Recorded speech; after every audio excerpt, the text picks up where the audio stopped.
This is CGTN, China Global Television Network.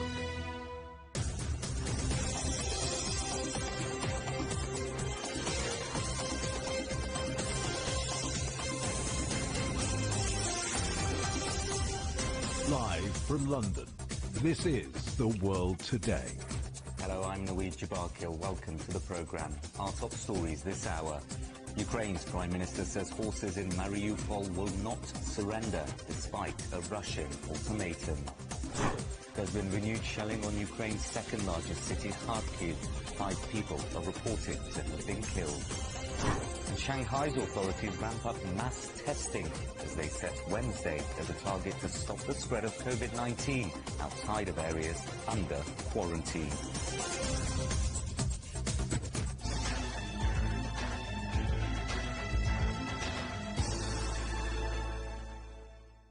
Ukraine's Prime Minister says Ukrainian soldiers holed up in the port city of Mariupol will defy a Russian ultimatum to lay down their weapons. Moscow says its forces are close to gaining total control of the city in what would be its biggest capture of the nearly 2-month war. Ukrainian President Volodymyr Zelensky has accused Russia of targeting civilians in Mariupol and says killing the remaining soldiers there would end peace efforts. Michael Voss reports.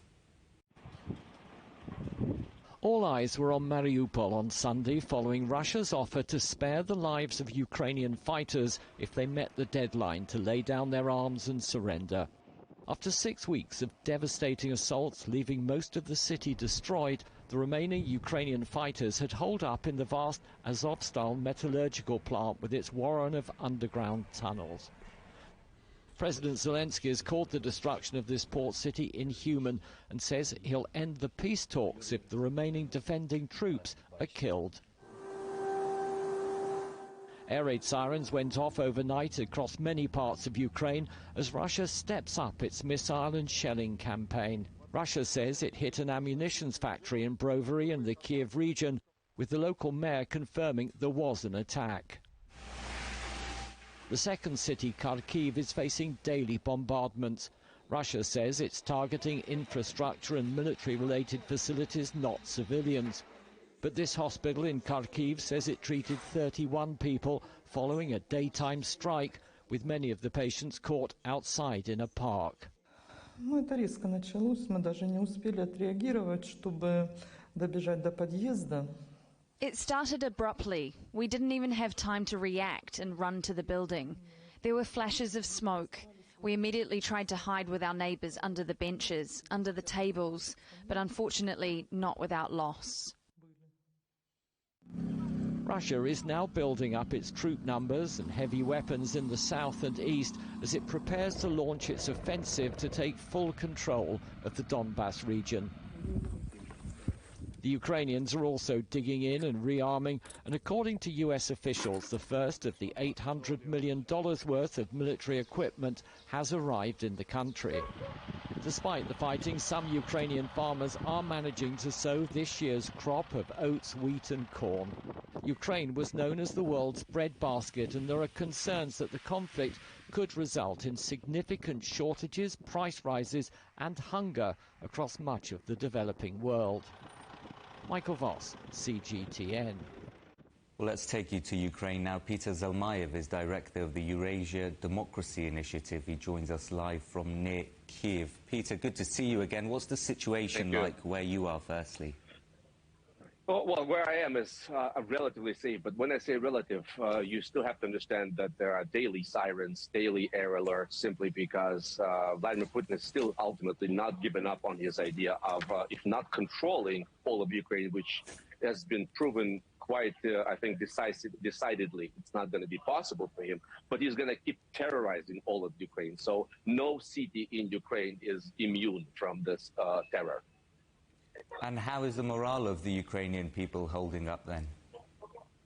Well, I'll just go by what Vladimir Putin's apparent calculation starting this war was, that Ukrainians would just cow in submission. Ukrainians would run for the exit. The government will flee. He'll be able to assume very easy control of the country. With every atrocity he has committed, he's achieved the opposite. He's achieved undying hatred for Russians in Ukraine. He's essentially killed the last Russian, as the saying here goes. No, I don't think there's any significant sentiment in Ukraine that Ukrainians are, closer to surrendering or, negotiating on terms not favorable to them. And a lot of attention currently on the situation in Mariupol. People there given a pretty stark ultimatum, but Ukraine's government remaining defiant in its stance. What developments do you think will follow there? Well, keep in mind, a couple of weeks ago, there were already a similar initial ultimatum, and it's been over 2 weeks that this has gone on. The brave defenders of Mariupol have defied all sorts of expectations. They're still not giving up, even though they are essentially surrounded, and maybe it's a matter of time when they will have to either die or surrender. But already they have more than fulfilled their original task. They've been distracting a sizable chunk of Russian troops so that the rest of Ukrainian forces can, fight battles, including the battle for Kiev. And you mentioned that attitudes in Ukraine are hardening against Russia as you see it. We heard from Ole Yustenko, the President Zelensky's economic advisor, saying that the country needs $50 billion in the next 6 months. Can Ukraine afford to go on like this? Can it afford a war of attrition? Without that sort of infusion of cash that you mentioned, probably not. But once again, we still have not reached that point where Ukrainians are going to be, begging their government to surrender. We haven't seen that. And a lot of it has been, obviously, there's been a release in the form of 4.5 million refugees who have left Ukraine. But, overall, when we talk about the damage to Ukraine's infrastructure, we're already talking about hundreds and hundreds of billions of dollars, probably $500 billion. So you hear a lot about this in Ukraine, how that after Ukraine's victory, we will be talking about a special Marshall Plan for Ukraine's reconstruction. And I think there is understanding that it's going to have to happen. Part of it is going to have to come out of Russia's coffers in the form of, the sovereign wealth fund frozen in Western bank accounts. We're talking about $300+ billion. So Ukraine very much expects Russia to pay for its reconstruction. And Ole Yustenko did mention the G7 playing a role in that. And just briefly, before I let you go, Peter, we last spoke a few days before this invasion began. Having witnessed almost 2 months of war now, what kind of resolution realistically do you see? Unfortunately, I see a hot phase of this war playing out until way past May, probably into the summer, maybe even until the end of the summer. Keep in mind, the first stage here is May 9th, which is a victory day for Russia. It's a sacred day in Russia's calendar. It's a day of victory over the Nazi Germany. This is when the parade takes place in Moscow. Putin's going to have to show something to his, people, some kind of victory. But I think he'll go beyond that. And unless Ukraine is able to stop Putin right now and right here, he'll keep going until the day he dies. He will not live with the idea of an independent Ukraine. That's the view of Peter Zelmayev, director of the Eurasia Democracy Initiative. Thank you, Peter. Thank you. Well, earlier I spoke to Lesia Vasilenko, a member of the Ukrainian parliament. She's recently visited towns on the outskirts of the capital, Kyiv, including Irpin and Borodyanka. I asked her what she saw. The devastation is almost total. There's no white buildings anymore. Almost every building is black from soot, from the fires, from the explosions there.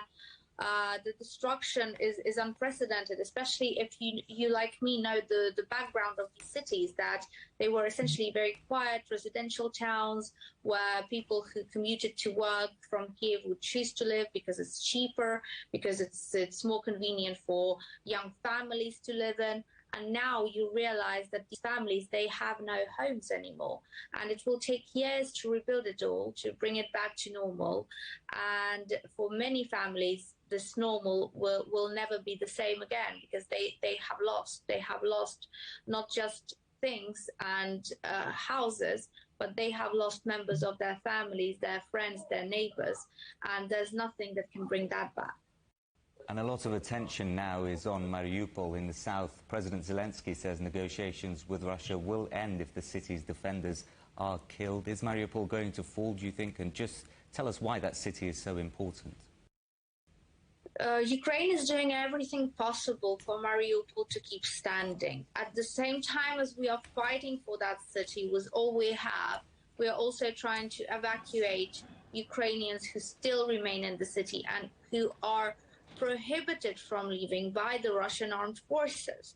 That city is extremely important because it's an industrial city, it's a port city, so it gives access to the sea and to the ports from which many Ukrainian goods and agricultural goods actually get exported from. And that city is important because it's the last and final point in closing a corridor from Crimea to the occupied areas of Donetsk and Luhansk. So all of these areas which have already been under Russian occupations since 2014, so for 8 years now, Mariupol will provide a sort of corridor linking the two areas, which means that Russia will be able to very easily reinforce their military positions in the east and will be very easily able to make further and bigger attacks on the eastern and southern parts of Ukraine, because all of this area, this corridor of occupied Ukrainian territory will be tagging along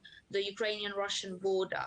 So it's really a tactical and strategic point at the same time. And this is why the battle for Mariupol is so vigorous and is going to be taking a lot of efforts, even if, and I hope it doesn't happen, Russia manages to take control of Mariupol. Ukraine will do everything possible to fight for that city and win it back. The conflict is also taking its toll on Ukrainians who live abroad. Expats in the German city of Munich are using an amateur football team to help cope with the destruction back home. Natalie Carney reports. A moment of silence for the victims of the conflict in Ukraine. A reflective time for not only FC Ukraina München, but also for FC Georgia München, another country familiar with Russian aggression.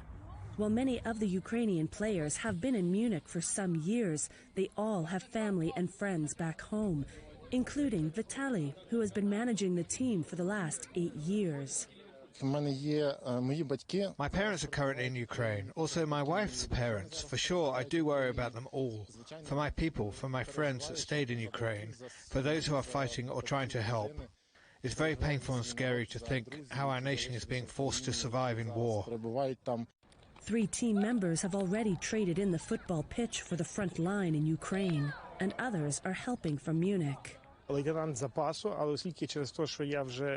a reserve lieutenant, but because I've lived in Munich since 2010, I did my studies here and I have a work contract. I can't abandon everything and go, but we do a lot to help Ukrainians through volunteer organizations. We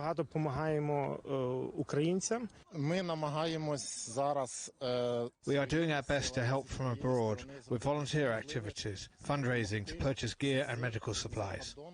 While this friendly match raised over $1,300 for the Ukrainian armed forces, sports in general is helping these guys deal with the very raw emotions they are facing. For sure, sport helps. We have an opportunity to switch off for several hours, to run out all the negative feelings we have inside, all that we have seen of the tragic situations all over Ukraine. Leading psychologists agree that sport of any kind can help alleviate post-traumatic stress disorder, and it is increasingly being used by specialists who are dealing with children affected by conflict and natural disasters. 2 of the world's leading football associations, UEFA and FIFA, have suspended Russian football teams from competitions, while the International Olympic Committee has called on sports federations to exclude Russia and Belarus from events wherever possible. There are people who say that sport is beyond politics, but sport is the biggest political tool. The match ends with a victory for FC Ukraina München. Yet the real victory comes from the escape sports provides from the trauma of conflict and the solidarity it brings with those who understand their pain. Natalie Carney, CGTN, Munich, Germany. Israeli police have entered the Al-Aqsa Mosque compound in Jerusalem as worshippers gathered for early morning prayers. According to the Red Cross, at least 10 people were injured when the police and Palestinians clashed at the disputed holy site. 9 people were arrested. The latest wave of violence erupted on Friday over access to the area during the Muslim holy month of Ramadan, the Jewish festival of Passover and Christian Easter celebrations. DPRK state media says the country's leader Kim Jong-un has observed the test firing of a new type of tactical guided weapon aimed at boosting nuclear capabilities. It comes amid reports from South Korean and US officials that Pyongyang could resume nuclear testing. Kim broke a self-imposed moratorium on intercontinental ballistic missile tests with a launch last month. At least 2 people have been shot dead at a party in the US city of Pittsburgh. More than 10 others were injured. The shooting happened at a short-term rental property where 200 people had gathered. Authorities say as many as 50 rounds were fired inside the house, prompting some partygoers to jump out of windows. Still ahead here on The World Today, Shanghai's authorities ramp up mass testing as they set Wednesday as a target to stop the spread of COVID-19 outside of areas under quarantine.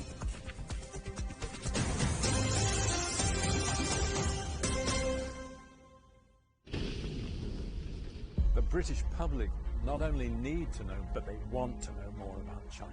70 years ago, a small group of British businessmen travelled to China to unlock opportunities between the two countries. They became known as the icebreakers. East meets West. We're now at a time when we need the icebreaker spirit.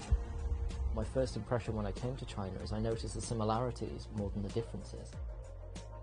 It's about understanding each other's culture. We look at the things that bring our nations together. My dad is Chinese, my mom is English.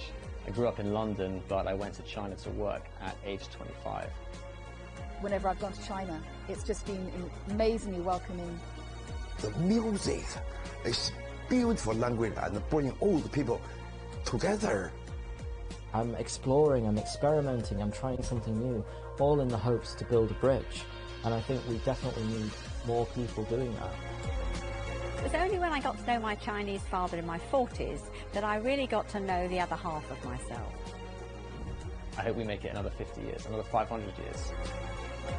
Meet the bridge builders, the individuals who dared to think beyond the horizon and to open up our world, on TV and online on CGTN.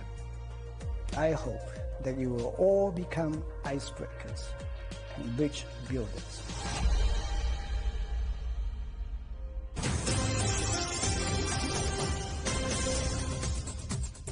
Welcome back. A reminder of our headlines. Ukraine's Prime Minister says forces in Mariupol will not surrender despite a Russian ultimatum. There's been renewed shelling on Ukraine's second largest city, Kharkiv. 5 people are reported to have been killed.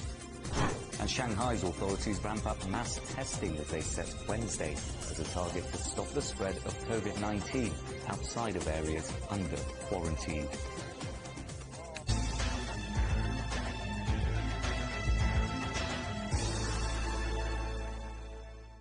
In Ukraine, 5 people are reported to have been killed in the eastern city of Kharkiv as it comes under renewed attack. Rescuers are in the city centre with more civilians said to be injured.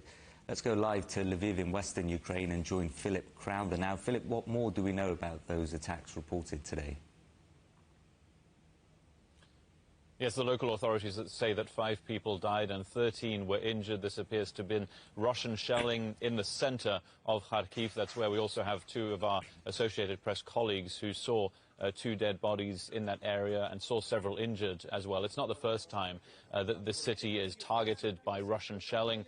Indeed, the center has been hit quite significantly before. In fact, Kharkiv, the second largest city in Ukraine, it's a very large place, first of all. It has been hit by Russian shelling almost without any kind of stop since the start of Russia's invasion of Ukraine. It's a very important city for Russia strategically. It's very close to the Russian border. There are a lot of Russian speakers who live or lived in Kharkiv. Maybe the Russian army thought it would be easier to take control of it, and that simply has not been the case. Kharkiv, getting it, if Russia was ever to do that, would give it easier access to the Donbass region that, of course, Russia wants to take control of. And there is also that possibility that getting that city would also give the Russian army the possibility to move in the other direction, toward the capital city, Kyiv. Meanwhile, in the south, the standoff continues in Mariupol. Yeah, absolutely. And according to the Russian Defense Ministry, there are around 2,500 Ukrainian soldiers still there, all of them in a steel plant, a massive steel plant there that has underground passageways, a very difficult place to get that control out of the hands of the Ukrainian armed forces. They are heroes, according to Ukrainians, for holding out for so long. And again, strategically, what they're able to do here is to keep a lot of Russian forces occupied there instead of potentially, once Mariupol is taken, if indeed that is the case as well, in the near or far future, then those soldiers could be moving northwards, of course, again, into that area where Russia is expected to have a larger offensive in the near future as well. We've heard from the Ukrainian President Volodymyr Zelensky on Mariupol. He's spoken about it at length over the last few days, of course, with Ukrainian eyes and the world's eyes on this city in the southeast. He now wants weapons shipments, weapons deliveries, and those are heavy weapons that he wants from the West, from NATO countries, straight away, he says, in order to be able to save the city. Thanks for that, Philip. That's Philip Crowther live in Lviv. Well, another top Russian commander is reported to have been killed fighting in Ukraine. The death of Vladimir Frolov brings to 8 the number of Russian generals known to have died in the conflict so far. Let's go live to the Latvian capital, Riga, and join Laura Makin-Isherwood. Laura, what do we know about the death of this general? Well, the mayor of St. Petersburg, where this general is said to have been buried on Saturday, has issued a statement elaborating a little bit about the circumstances around his death, saying that he was killed in conflict in Donbass, saying he sacrificed his life so that children, women and old people in the region would no longer hear bomb explosions. Now, that, of course, plays into this messaging, I suppose, by the Russian government that Russian troops are in Ukraine to try to liberate that area, try to free the people there, protect them and protect Russia's security as well. But the fact that this is the latest in clearly a string of high-level military officials, top brass, if you like, that have been killed in this conflict, it's basically playing maybe not the same tune that Vladimir Putin wants to present, which is that his special military operation, as he calls it, is going well. This would suggest that it's not quite as easy or as clearly defined as he wants to make out. And of course, with the Ukrainian officials now saying that the number of Russian troops to have been killed on the ground there, there are around 20,000 of those that have lost their lives, Ukrainian government officials say. That's not a great number, even if Russia doesn't agree that it's that high. And what's Russia saying about events in Mariupol and the ultimatum that it's given? Well, yeah, as you said, they basically told Ukrainian forces that are on the ground to surrender or be destroyed, which is quite a strong message there. It's indicating that there may not be any more room there for any talks, any peace talks. And for those Ukrainian armed forces personnel that are stuck in that steel plant, they are holding out. They are trying their best to keep control of that city. But clearly, that messaging from the Russian government is that they are willing to move forward, to press on where they can. We've heard that there are reports that they could be thinking about mounting an amphibious assault as well from the sea, clearly trying to gather troops, press on and take that area that will be of strategic importance and also of symbolic importance as well. And looking at where this goes from here, Italy's Prime Minister Mario Draghi warning of a long-term war of resistance to come. Is that the view in Moscow? Yeah, he has. He's pretty much said that President Vladimir Putin doesn't want to listen to that kind of peace negotiations, that this isn't a possibility. And actually, those attempts by French President Emmanuel Macron to try, in the first instance, to quell this anger from Russia, this potential invasion, hasn't gone to plan. And now it doesn't seem like peace talks are likely. Ukrainian officials are saying that at a foreign ministry level, there haven't been any talks with high-level diplomats from Russia for weeks now. Vladimir Putin, of course, and the Kremlin saying that they believe that peace talks are at a dead end. So while President Zelensky of Ukraine is saying that there are two ways that this war can go, particularly in Mariupol, either through further battle or peace talks, it certainly looks like battle is the way that President Vladimir Putin wants to continue. Thanks for that, Laura. That's Laura Makin-Isherwood in Riga. The Reuters news agency has learnt that Shanghai has set a target to stop the spread of COVID-19 outside of quarantined areas by Wednesday. It would allow the city to further ease its strict lockdown to try and curb a recent spike in infections.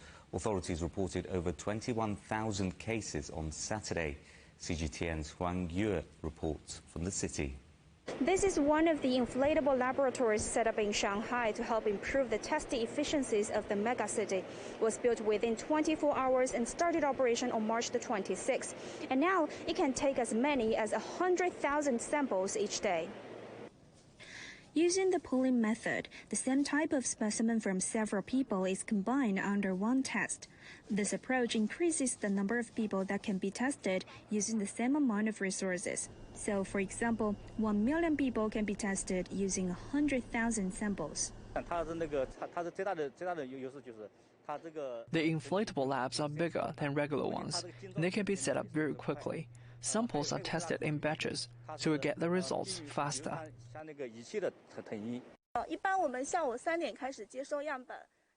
Usually we get the samples at 3 p.m. every day. We have 35 medics working on each shift. It takes about 3 hours for us to see the results in our lab. The lab workers say uploading the data, however, takes time. This is why some residents might have to wait a bit longer than usual to view results on their phones. Apart from labs that work around the clock, medics arrive from outside Shanghai to collect samples for testing elsewhere. A team of 4,000 nurses from neighboring Zhejiang province has been commuting to and from Shanghai daily since late March. Instead of staying in hotel rooms, they say they'd rather offer them to volunteers from further regions. It takes about 3 hours by road from Zhejiang to Shanghai, so we usually set out at about 3 a.m. We will put on our protective gear and get ready on the buses so we can start working once we arrive. We work with fellow medics in temporary hospitals and neighborhoods. Some samples are sent to local labs. Others we take back with us to labs in Zhejiang.